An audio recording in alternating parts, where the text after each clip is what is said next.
Guten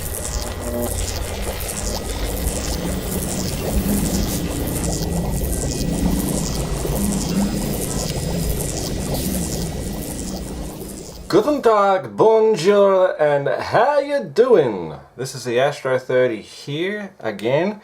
Welcome to part 6 of Project Amplifier. Today's little project, if we choose to accept it, is to assemble this little, well, not so little compared to the size of my hand, PCB here, which comes from Jim's Audio yet again. It's a fairly high quality PCB like the power supply.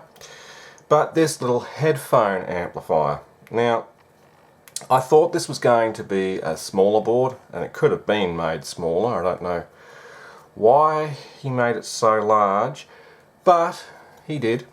So I've had to change my mind yet again. Originally I said it was going to be a 2.1 stereo amplifier with a subwoofer output, but I will simply just not have enough room in the case for this, the sub bass filter, and I needed to make a special little board with 2 relays on it to mute the speakers when the headphone socket was headphone was plugged into the socket, and also to give a mute delay turn on for the sub out and instant turn off when you turn the amplifier off. But the way I said, the less work I have to do, the better. Well, not so much the less work, but the less unnecessary work. So it's going to be just a bog standard 2-channel stereo amplifier.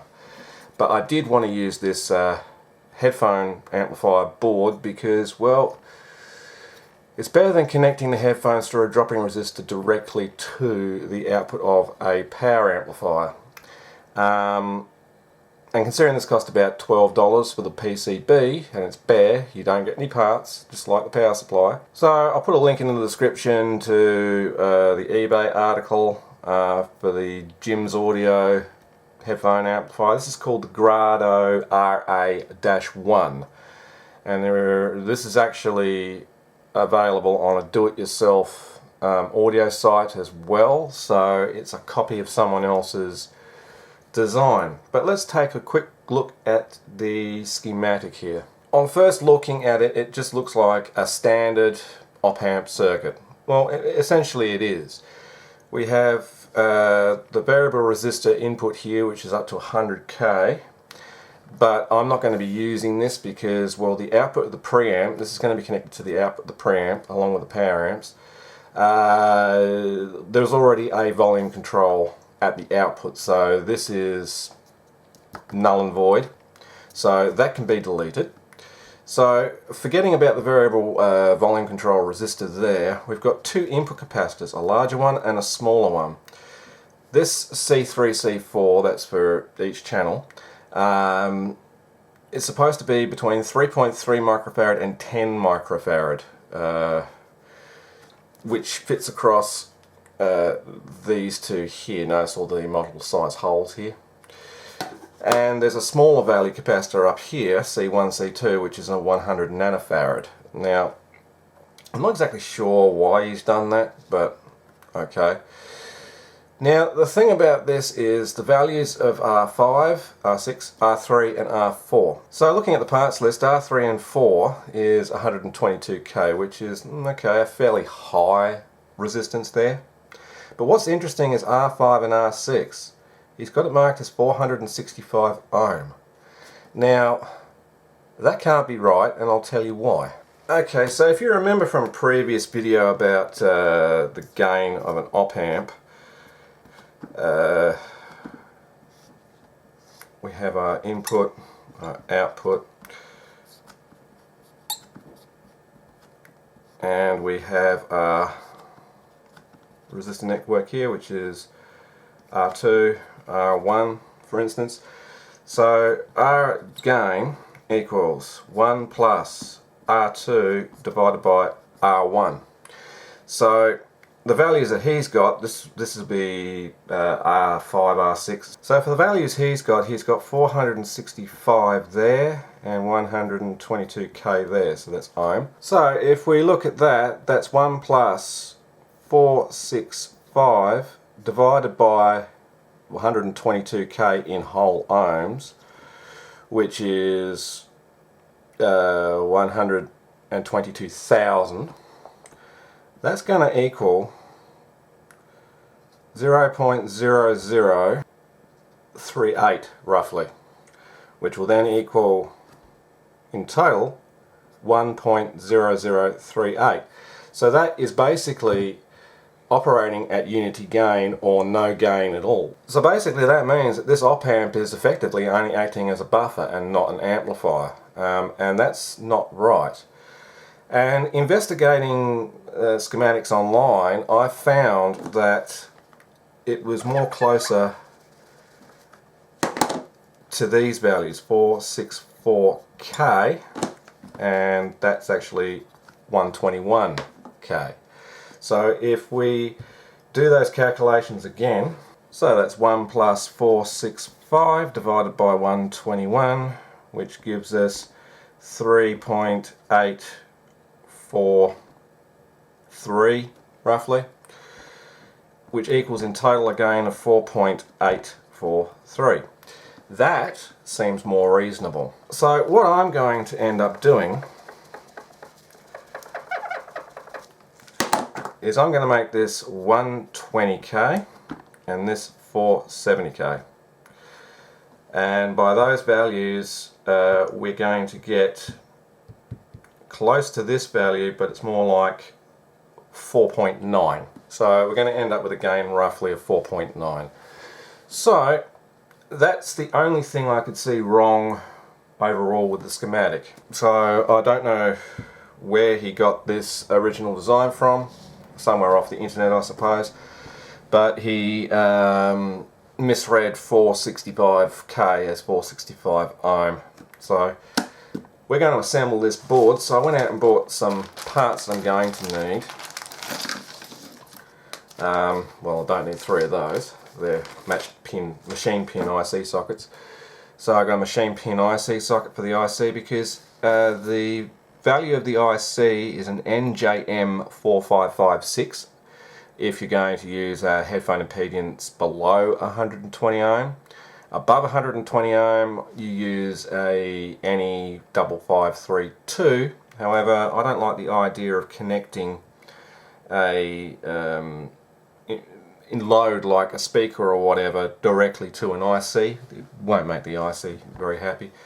Anyhow, I'm going to use the NJM4556, which is rated at 700 milliwatts into 150 ohm.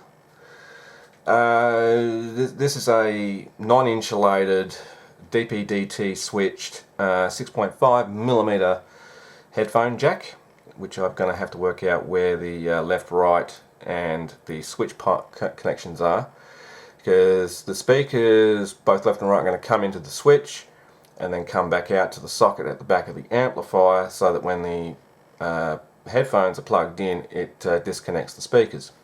So that's that. I've got some 47 microfarad 25 volt. The circuit calls for 35. It also says that this is supposed to run on plus minus 12, but the maximum ratings of these NJM 4556 is plus minus 18, so that's fine, and the NE5532 is plus minus 21. So 15 volt plus minus will be just enough, and 25 volt capacitors will also just be enough. So I'm going to be using them. Those are not going to be used. Now the input caps, I cannot get 3.3 microfarad non-polarized unless I use crossover caps, and they're like axial mounted and they look absolutely stupid. So I got these MKTs 1.5 microfarads, which will, once you find the right pinholes, fit in there just nicely. So I'm going to be using them, plus they'll look sexy on the board. So I guess the next thing to do would be to assemble this really simple amplifier and yeah, get it all tested. So I might do that in time lapse just because I can. and yeah, we'll check back when it's fully assembled.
Okay, and there we have it completed. It only took about 15 minutes, wasn't that much really painful or anything.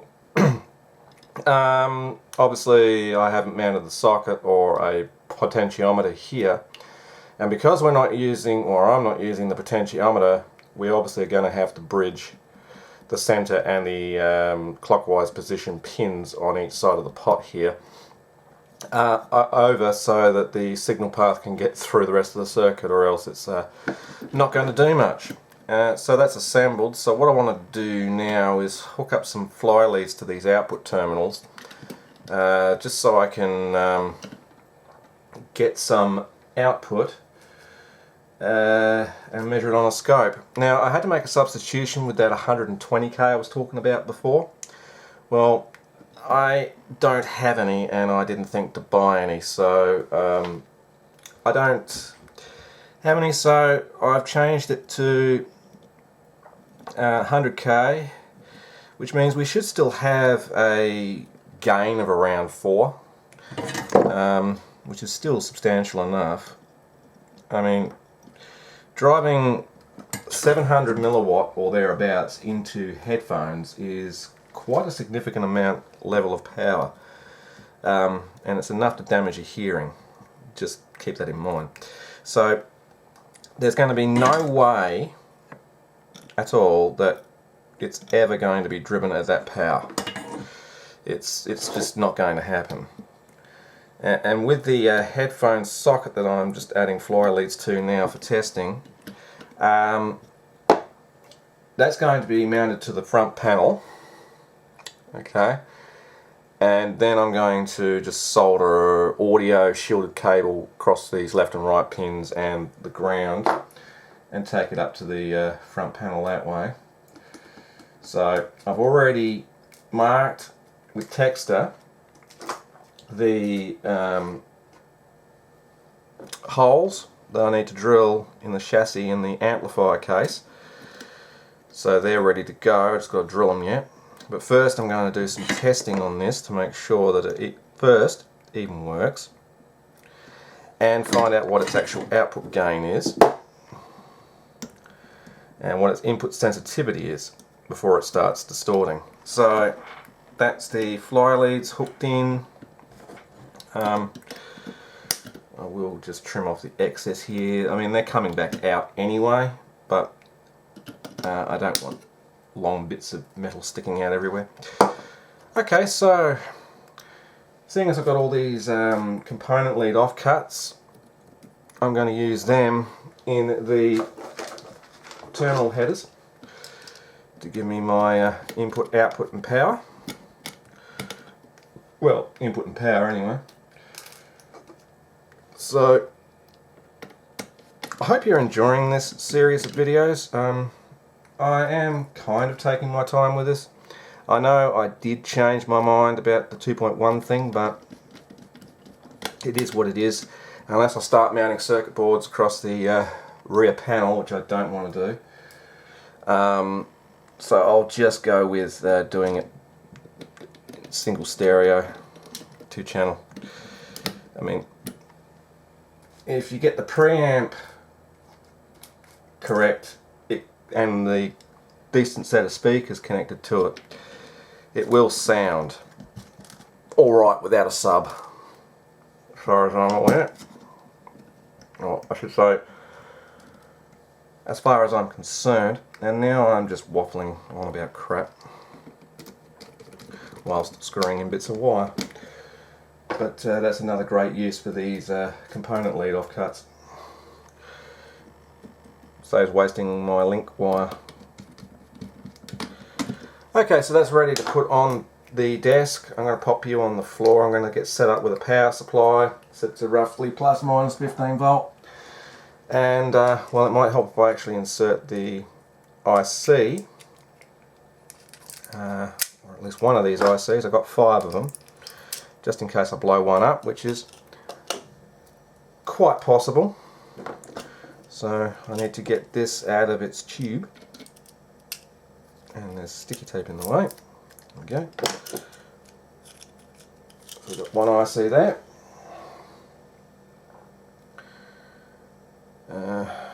So that goes around that way.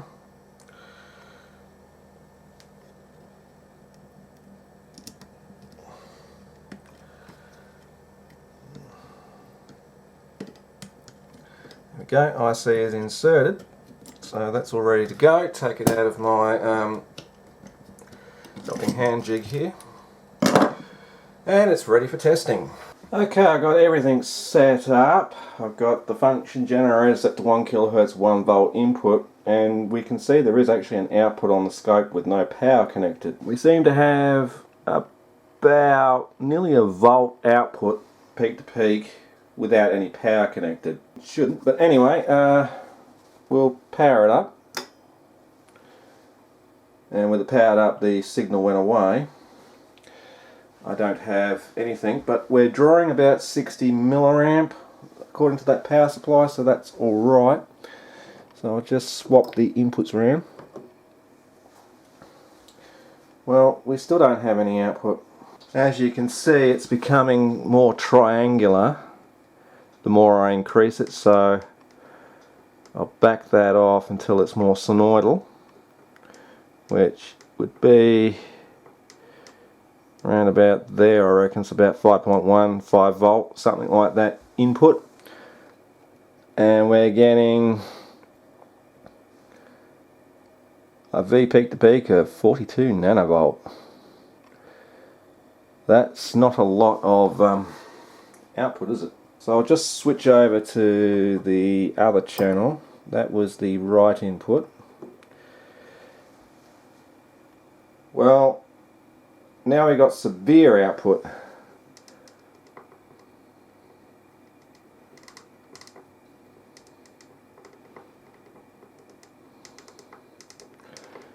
That's clipping badly. I don't even know what we're pushing.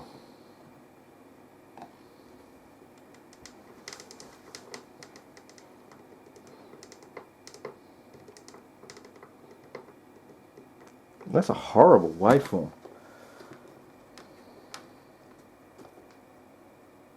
That IC is getting red hot too.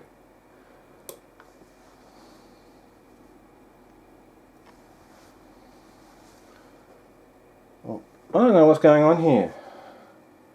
The output looks like shit. Okay, I've switched over to an NE 5532 and now I don't have weird output. Turn it on.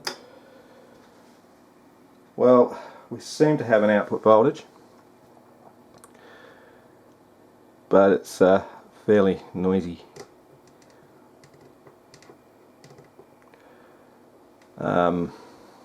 Yeah, I'm not liking this one little bit, so I'll swap over outputs.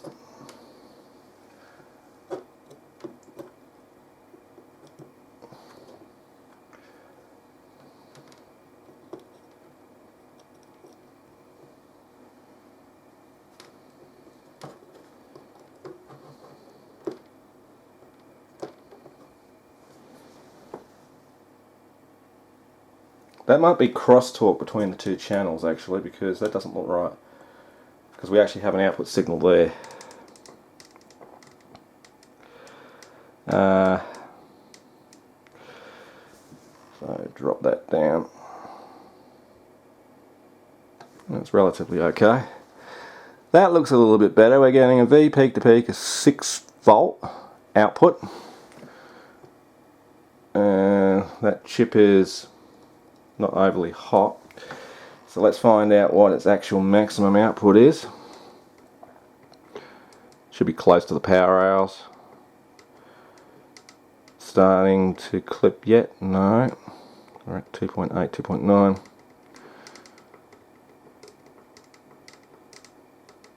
.8. We're at 5 volt. Yeah, we're starting to clip now. We're at 27 peak. Yeah, roughly half of 30.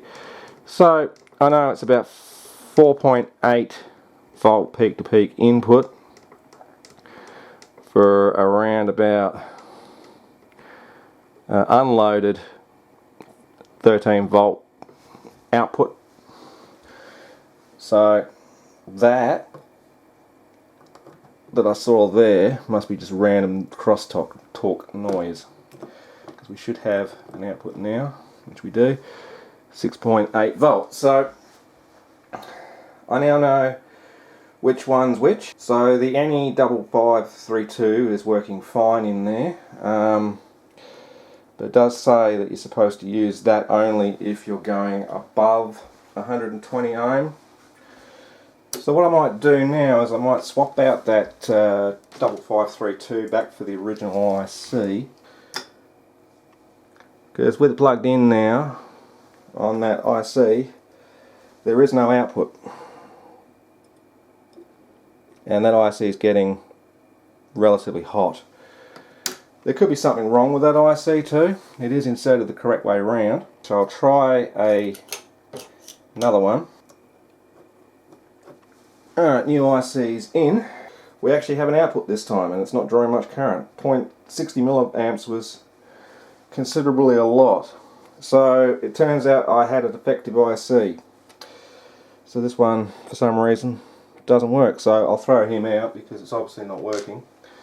So let's do that test again. We're at about the same output voltage of 6 volt. Okay, so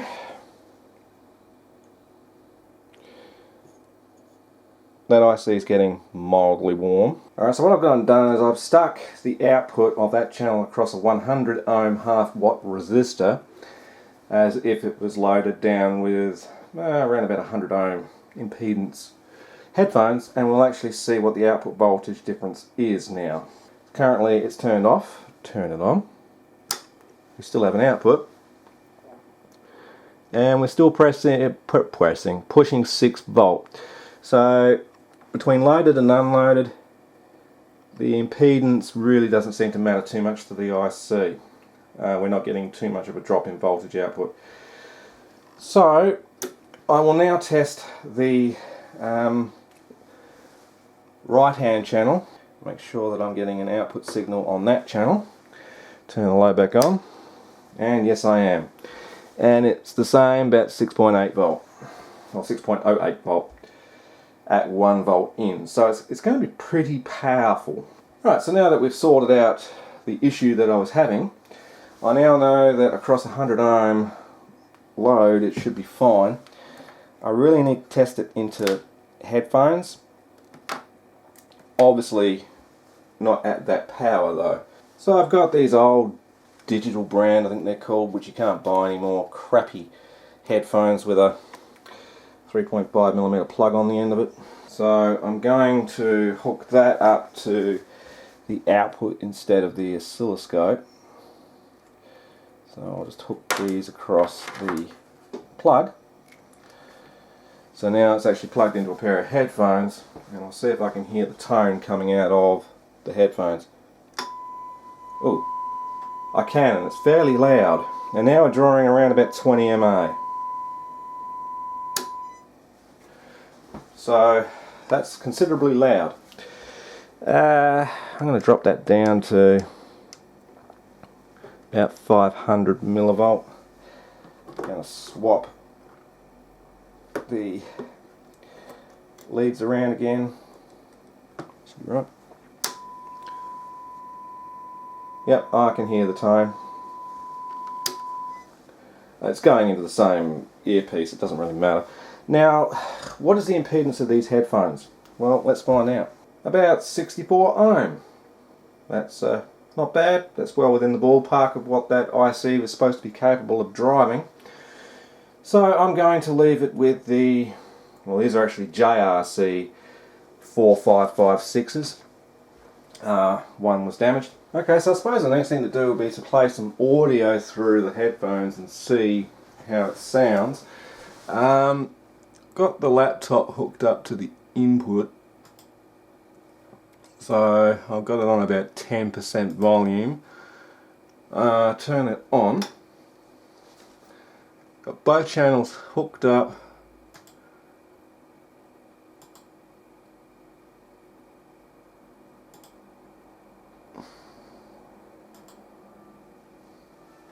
I can hear music.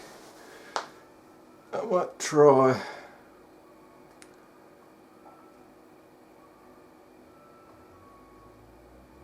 something else.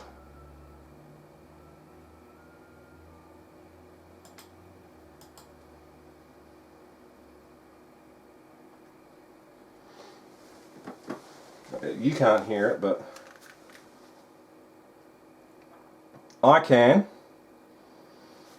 It does sound pretty clean. So I will up the volume.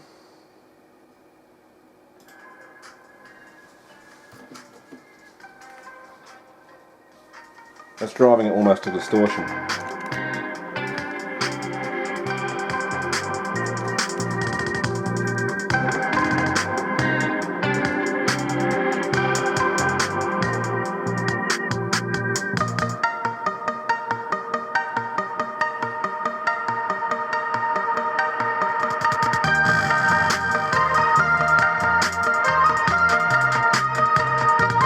Anyway, I don't know how well that came out on camera, but it is producing quite a reasonable sound with good deep bass.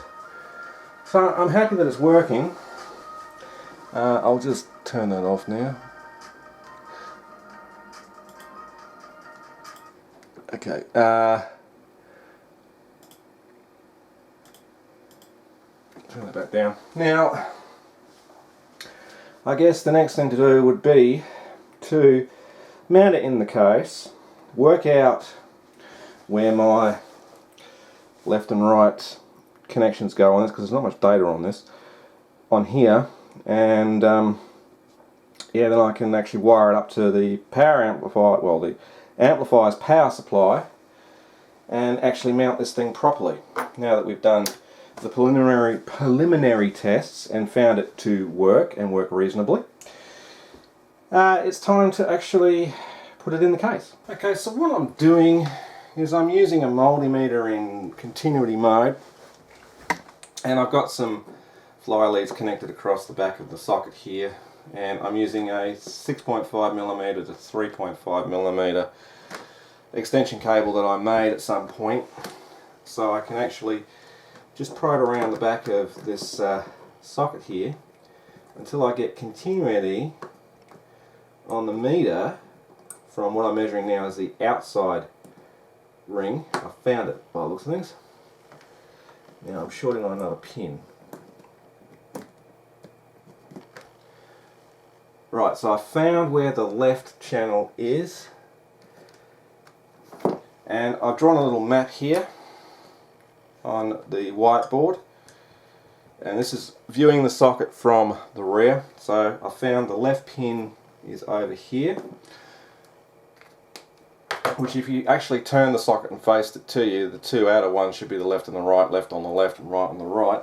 So now I'll check the ring, which is the right hand channel, and just move this wire to the ring, and indeed we have continuity.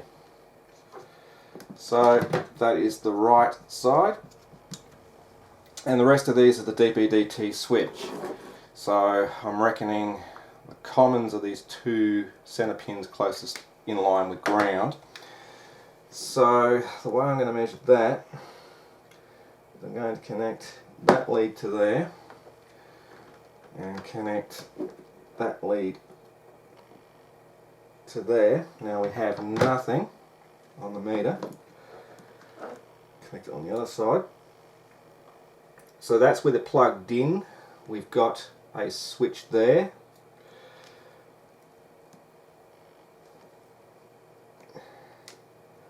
But no switch there yet.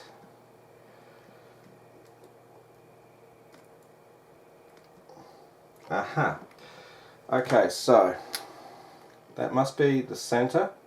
That's a normally open, center. So now if I unplug, it goes away. So if I swap the leads around, that should be normally closed, which it is. So that side is normally closed, and up here, normally closed would be the other way around, which indeed it is. So we've got normally closed here. There we go. That's one way of figuring out how the damn socket is wired. So there we go, it's all mapped out for me, so I know where everything is, and that's as if looking at the socket like that. So the ground tag here, which is marked GND, is facing bottommost, and you can see that it's correlates to this. So the two outer diagonally opposite pins are normally closed. The other two outer are normally open. Those two are the centers. The left is on, from the rear view, the right of the device on the side, and the right is on the left pin of the device as viewed from the back. And of course that way around when you look at it. Which also kind of correlates to this board because the left is over here, so it sort of lines up with it, but of course this is not the right socket for this board, but you get the point. So now that I've worked out how the socket is supposed to be wired, I guess it's time to mount it in the case. Okay, so I've got it marked out where it needs to go in the case. So yes, I'm drilling with the electronics still in the case. For all intents and purposes it doesn't really matter.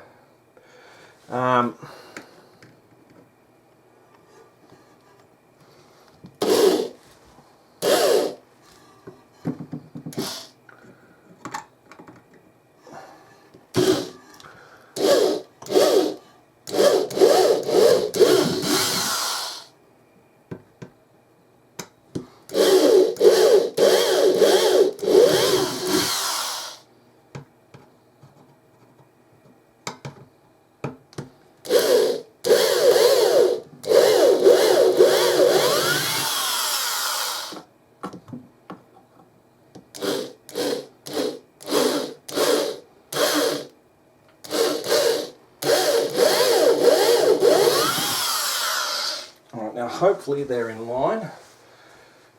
If not, I have to make bigger holes.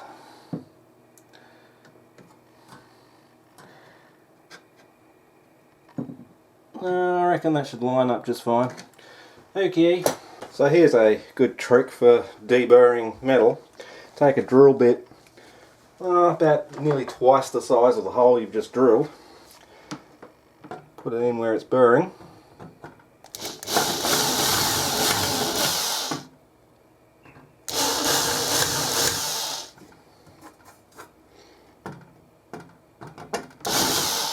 Don't go too mad with it. You just want to remove the burrs.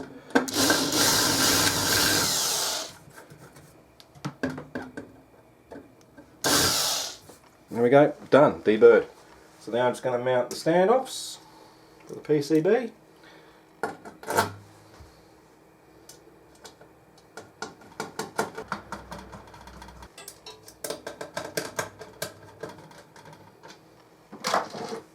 And tighten them.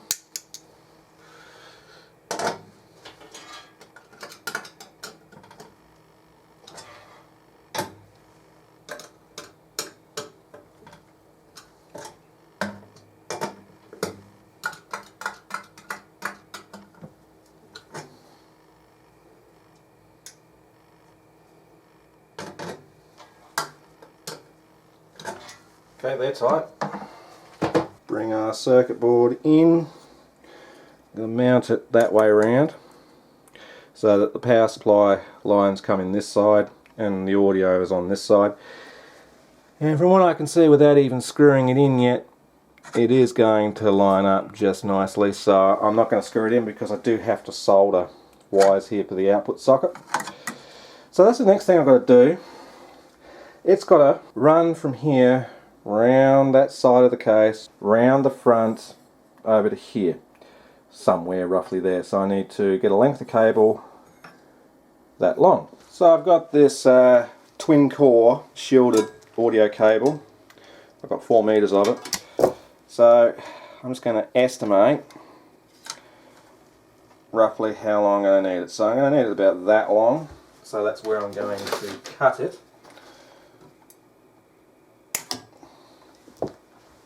And there we go, that's around about 700 millimeters long, something like that. So let's wire it up to the socket, wire it up to the circuit board, and then I can mount the circuit board in. Okay, I've got the wire stripped and some heat shrink tubing around the earth lead and the lead itself just to make it look a little bit neater. So now it's just a simple matter of just soldering the wires to the board. Like so. It's very awkward in here now because there's now a tripod in the way, a light in the way, and quite frankly everything in the way. So I'll just poke these wires through the board.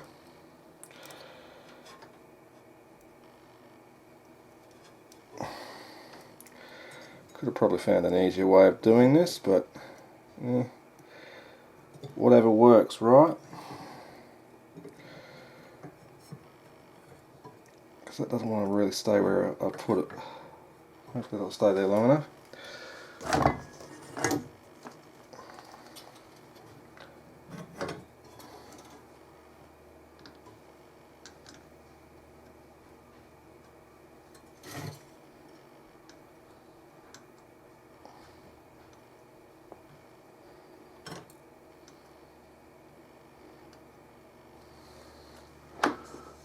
Okay, that's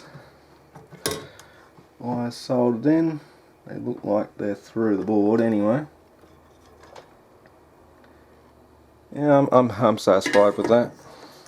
Make sure there's no excess on them.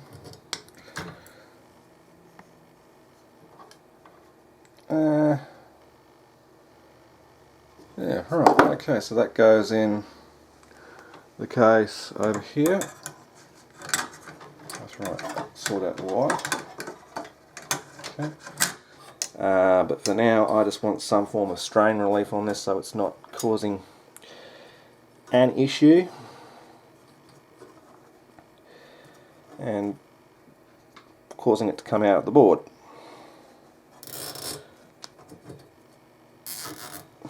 Like break is what I mean. So yeah, that's just temporary. I'm probably not even going to bother cutting that off.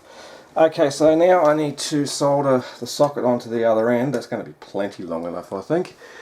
Way plenty long enough. So yeah, I will solder the socket, and temporarily I'm going to do the same thing. I'm going to cable tie the end of, well, actually I might do it to this top one, to the bar here, so it's not just flopping around inside the case. I don't want it to come into contact with the power supply, obviously, because that might be a very bad day. Right, so that'll do. Might as well cut them off, I suppose, because I want to put a plastic bag over it anyway to keep the dust out. So now it's just a matter of soldering in the socket, which shouldn't be prove to be too difficult. So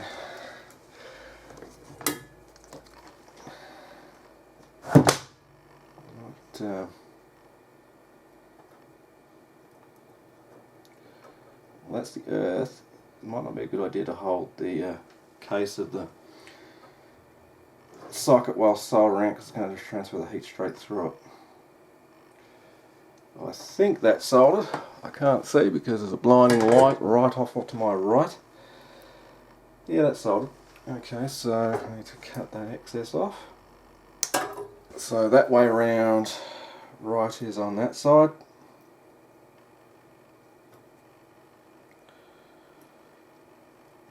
And left is over the other side.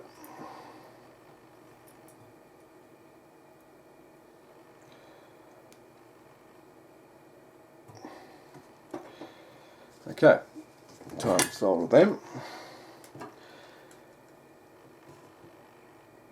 I'm using my old Duratec soldering iron for this.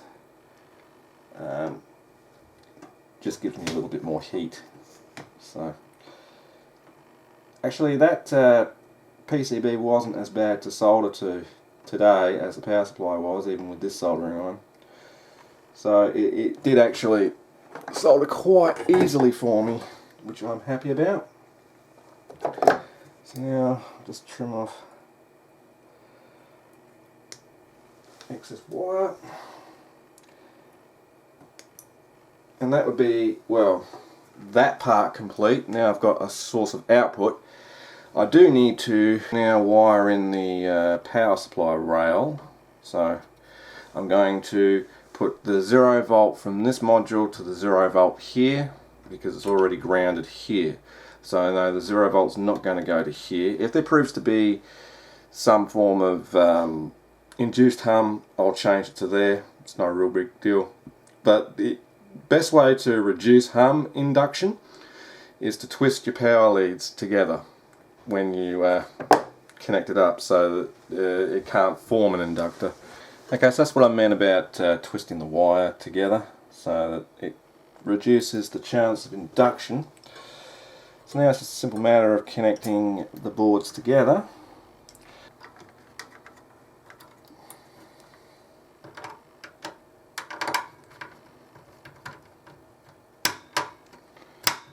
This is like putting together a bomb. Now there's going to be multiple wires going into this one connector, so I've got to keep that in mind too.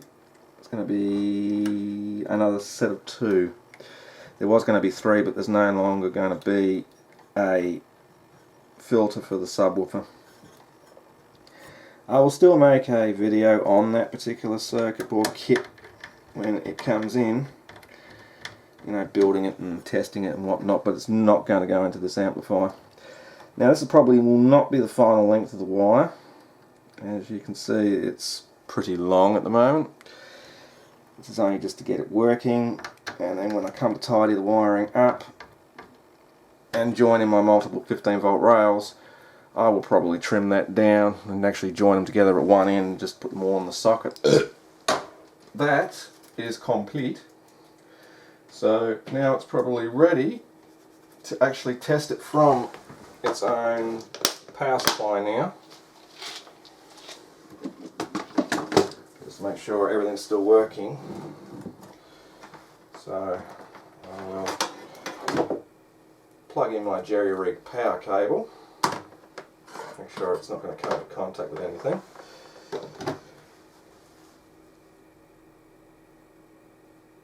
There goes the relay, so that's working. Plug this adapter in for a start. Do a blurt test. I can actually hear circuit noise. Yep, that's quite deafening, but it works.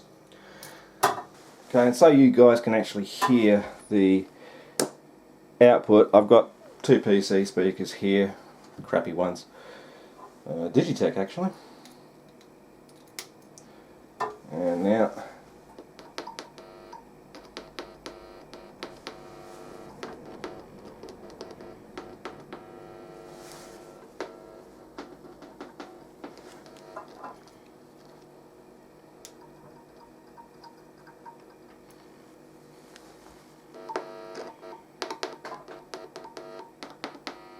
right, that's better. That adapter's a bit dodgy. Okay, time to hook up an audio source and play some music.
Yeah, that sounds quite good actually. I mean, there's a lack of bass in those PC speakers, but yeah, what do you expect for like 50mm drivers? But it just proves that there is a good clean output there. It's not overly distorted that I can hear. Okay, before anyone asks, what is the output power of that? Well, we're looking at 13 volt peak. So we're going 13 times 13, which equals that. Now we divide it by our impedance, which was, I'm going to use the headphones that I've got, which is around 64 ohm. Apparently it's capable of 2.6 watts at full power. That's considerably loud, and you wouldn't be able to have the headphones on at that level. But that was with like an input voltage of, I think, about 5 volts. Yeah, so it's 2.6 watts. So this thing is capable of over the projected output wattage. But the data sheet for that is tested into 150 ohms. So if we take that same calculation and then divide that by 150 ohm, you're closer more to 1 watt. So that's still considerable. as we can see now, I've only got enough room in here for a preamp. There's not much room for anything else. But okay, it's working. I'm happy. So that was a pretty simple construction. It's probably made this video long with all the other additional information I've included, but I've included it because, well, one, his resistor value was wrong for the negative feedback resistor. It should have been more closer to 465k, not 465 ohm. That's completely wrong. But yeah, I've got 100k and 470, so I really should calculate what its actual gain is. So we have 470 divided by 100, well, that'd be 4.7, wouldn't it? Yeah. So we've got a gain of roughly 5.7. So it wasn't that much of a difference. So anyway, I'm going to end this video here. What I will do before I get too overly involved in front panels and rear panels and stuff is I will revisit the power amplifier, and even though I calculated what its current draw is going to be at full power before clipping, I said it was around about 7.5 amps. That's only a calculated figure. Real world measurement is key, because I still want to put fuses in line with the positive and negative rails, so that if anything happens like short on the output, it'll just blow the line fuse rather than, well, destroying the output stage. I am going to put some poly switches on the output socket from the output lead, so it will try and limit the current. It won't remove the short circuit from the output, but it will limit the current that's being passed through the output devices during that short, rather than putting, like, dumping 8, 10 amps through the output devices. It'll limit it down to something like, you know, 2. I mean, I can do the math on what the actual current readings are and actually work it out, you know, but that's the idea. It's supposed to limit the current, not remove it, but limit the current, so that okay, you can hear that, oh, my right channel's not working, oh, my output leads are shorted, fix the problem, and there's no adverse effect on the output stage. That's the idea anyway. However, that's a topic for discussion in another video. I'm going to end this video here, and I want to say to everybody that's following this series, thank you for giving me the thumbs up and watching it. And I hope you're all watching it all the way through, because I'm putting a lot of time and effort into filming this as I go.